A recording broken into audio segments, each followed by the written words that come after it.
Hello you guys. So today's video is going to be a non-Lush video. So I'm not going to be talking about Lush. It's going to be another one of my psychic topics video or metaphysical topics video, because you guys have been holding me to my promise of making another video on that topic, and you guys have been asking me when am I going to do it, and so today today I don't really have a specific topic other than just to give you some backstory, I guess, about me on that topic. So because a lot of you have asked what my story is as far as psychic, all this psychic talk, and how that fits in with my life and who I am. Now, some of you know, I mentioned on a couple of previous videos that I was born claircognizant and clairsentient, but not clairvoyant, although I was born with a lot of my psychic senses open. And basically, clairvoyance was like something that it wasn't like my primary psychic sense. My primary psychic sense was clairsentience and claircognizance, although I did experience a clairvoyance on many occasions. That wasn't it wasn't as often as I experienced the other two psychic senses. And so the reason why I say I have been psychic since I was born is because as way back as I can remember, I've had experiences, I guess you would call it, and not all of them good ones. When I was small, I guess the earliest I can recall is I was about maybe 6, and or maybe younger, and I remember I used to have quite vivid dreams, and also later I realized that some of these weren't dreams, some of these were what do they call them? Astral traveling. But at the time, I called them dreams. And so I used to have them a lot, to the point where I would wake up and, think that what my dad said in the dream was, real. And I would go talk to him about it. And he would say, "What are you talking about? I didn't say that." And, I'd be like, "Well, yeah, you did," because my dreams were very vivid. They were always in color. I dreamt every night. They were an extraordinary detail, very lengthy, and I always remembered everything in detail. And, I always wanted to tell people about my dreams and stuff like that.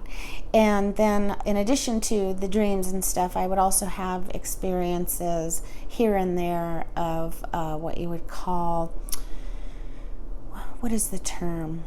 It's where you have like paralysis, or temporary sort of paralysis feeling, like you wake up and you won't be able to move except for open your eyes, and you can sense that there's somebody or something in the room with you, and trying to scare you or pin you down and harm you in some way. And I used to have that happen to me when I was little on occasion, and I would always try to yell for my parents, and I could never get a word out because like something was, like my throat was constricted, and so I went through that quite a bit when I was young, and just various things. I mean, I also had good experiences, what I would call good psychic experiences when I was young. I would have what I would call my flying dreams on occasion, where I would be basically walking along in my dream or whatever, and all of a sudden, and I would be always walking with somebody that I couldn't quite see, but I knew was there with me. I could sense that they were there, but I couldn't actually see them, if that makes sense. They were sort of off to the side. I know a lot of you know what I mean. And anyway, whenever I would have these flying dreams, I would call them, I would be walking along some mundane place, like just down the street or in a parking lot with this guide or person, and then all of a sudden I would start lifting off the ground, and all I would have to do really is think that I could lift off the ground, and I would start to. And I remember that the person that was with me that I couldn't really see would try to teach me how to not fly too high, because my whole thing when I would have these dreams or experiences about flying, my whole thing was that I would always wind up flying too high, and I would be like, whoa, I'm way too far, and I would start to sort of panic, and I wouldn't be able or remember or whatever how to get down. So this person I was with would sort of teach me how to get down slow and how to come down, and so I would. And sometimes when I had those flying dreams that I called them, we would travel to different places, and I know that for some reason I always wanted to go to to like houses and neighborhoods that had swimming pools in them. Swimming pools in the backyard. For whatever reason, I had to find swimming pools, and it was like, that was kind of like the thing that I liked to spend my spare time doing, was just admiring and looking at all the different kinds of designs of swimming pools in rich people's backyards. Isn't that weird?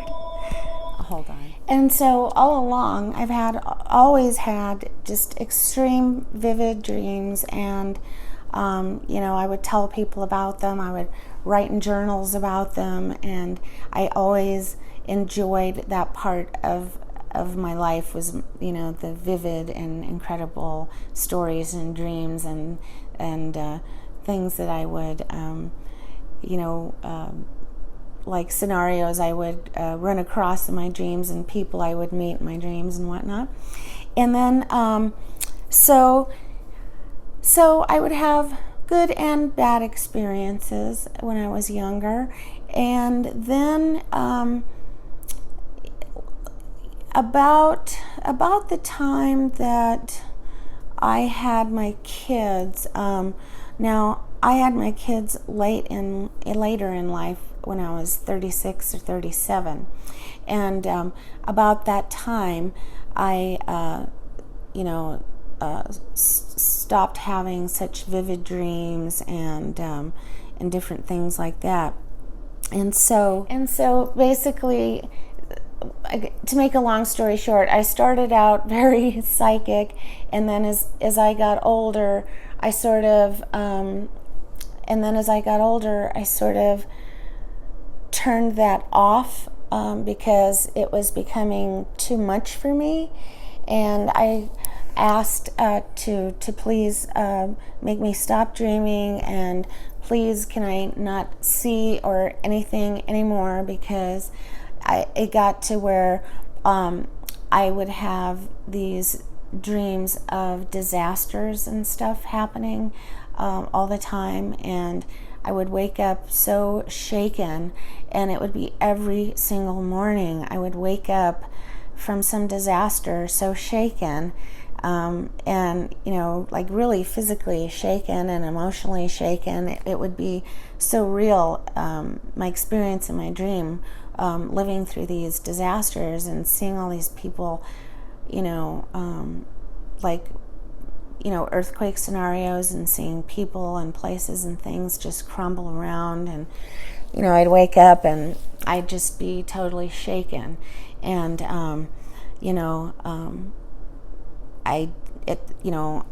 I didn't know how to handle that, really. I mean, I didn't drink or take drugs or prescriptions at that time of any kind, so I didn't really know how to cope with those kinds of constant night after night kind of dreams. So I just I talked to my husband, and I talked to a good friend of mine, and I also asked my psychologist that I had got at the time, and talked to her about it. And I just said, God, please help me, And, I just said, I can't do this anymore. I literally feel like I'm going to lose my mind if I have another dream like this. And, please help me. And so basically, after that day, literally after that day, I never dreamt again. I never remembered a dream again. And that was about, I would say maybe about 5 or 6 years ago. And so I was quite grateful at the time to have a break from that barrage of activity at night.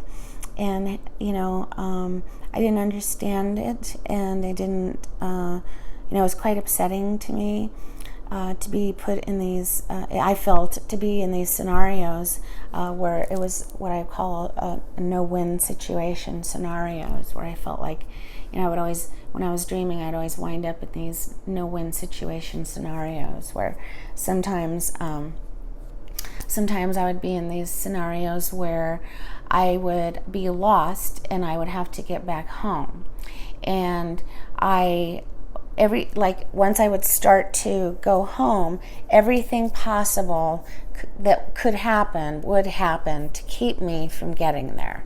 I mean, really huge, big, exaggerated things, like my legs would be broken, or my car would be stolen, or, there would be an earthquake where the freeway off ramp was. And I mean, it would just be this constant sort of maze or obstacle course, a torturous obstacle course. And I didn't know what was going on in my psyche or wherever that was the cause of this stuff. And I was just very grateful that it had stopped when I had, stated that I needed help with it. I felt like my guides or some benevolent being, or I felt like they listened to what I said and they stopped it. And so just that made me go, wow, what? I mean, that was pretty powerful for me, because I had felt, before I had said that out loud to my friends and family and loved ones and doctor, I had felt almost like a victim, like I was just along for the ride and I couldn't really do anything about it. And then all of a sudden to just be completely relieved of that. So I felt like, someone is listening and is trying to help. That's the feeling I got. So skip ahead now 7 years to today, and now I'm at a place where I am wanting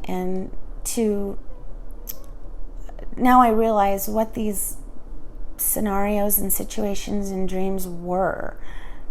Now I know that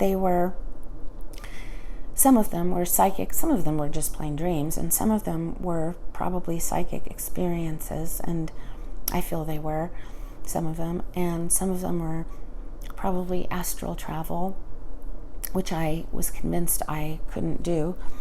But after reading about it, I realized, wow, it sounds like that's what I was doing without realizing it. Nowadays, I've been trying to figure out how to astral travel, and I haven't got the foggiest clue in the world.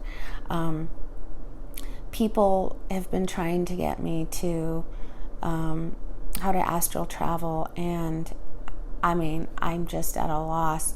But yet, when I was younger, I was able to do that quite easily.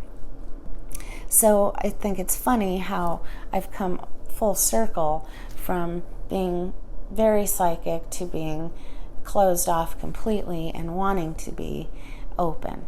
So I've been open and wanting to be closed, and now I'm closed and wanting to be open. So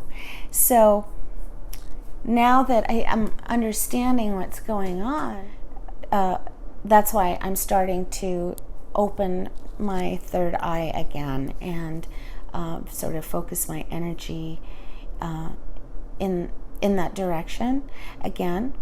And like I say, I've raised my kids and everything, and so I can focus my attention, more of my attention on that area of my life once again. And so as I open up or reopen up again, I can share my experiences of that with you. And so one of the first things that I'm doing towards that end is meditating. And as I meditate, my third eye is starting to open, and there's certain steps that happens when your third eye opens, certain sort of what I call steps that I think everyone goes through, and I can discuss those real briefly here. So what I'm experiencing now is that sometimes it'll happen without me having to do anything. It depends on what's going on with me physically, and then sometimes I'll be able to focus and start my third eye opening. But usually it'll happen when I'm meditating. I'll get to a certain point in my meditation. It depends on the meditation that day. Sometimes it takes about 20 minutes. Sometimes it's taken 40 minutes. And sometimes it's even taken like literally 10 to 20 seconds and I'm there. So it just depends. But what'll start happening is I'll start seeing things behind my closed eyes. My eyes will be closed, and instead of seeing darkness like you usually do, or like I usually do, I'll start seeing shapes, colors, and light start forming. And that's usually how I can tell, okay, that's how I know, okay, start paying attention, because you're going to start seeing some things now. And so that's where I'm at of late, is I'm just at the point now where I'm starting to develop that third eye clairvoyance, and I'm just now starting to pay attention to what it is that I am being shown, and to somehow either write those down or memorize them. Sometimes they're just shapes, sometimes they're colors, sometimes I see faces, objects, sometimes I see what look to be like, how do I put this? It sounds kind of really crazy. They don't seem to be from here, meaning from Earth or this dimension. They don't seem to be human beings. They're beings, but they're not like you and I. They look different. They just look different. They're made out of light, and this one being that I've been seeing, just ever so briefly, is quite beautiful and is made completely out of light. The face is very angular in shape. The features, the eyes, nose, chin, cheekbones, forehead and everything are very angular bone structure, and made from green light. And you know, I mean, I know I sound crazy, but I really don't care. But you know, I mean, I figure if I sound crazy to some folks, just think of it as a story of some kind, and then maybe that'll, you know, help. But you know, that's what I saw. I'm just telling you what I saw. And so I don't know, this being seems to have shown up when I'm in a very deep state of meditation. Those of you who remember my video I made on the psychic experiences that I had while the night that I had my surgery on my leg, that's the first time that at least the first time I remember seeing or experiencing this particular being. And I've seen it a couple of times since then, so about 3 times in total. And every time I do see it, it's always looks the same, and it's very brief, because let's face it, the experiences I have lately are very brief.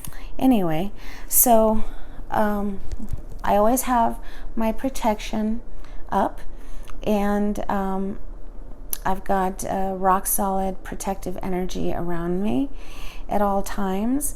So I'm very sort of hesitant about, you know, just kind of going just all out and just experiencing, meditating and experiencing all of these things. You know, I'm still a little hesitant. I've been working slowly but surely over the span of a couple of years to get to a point now where working on different fears I have, different things inside of me that would make me uncomfortable to these experiences, so that someday I hope I can once again start to open up clairvoyantly as I once was. And so that's about it. That's all I had to say. I just wanted to talk about, you know, if you have these experiences, you're not crazy.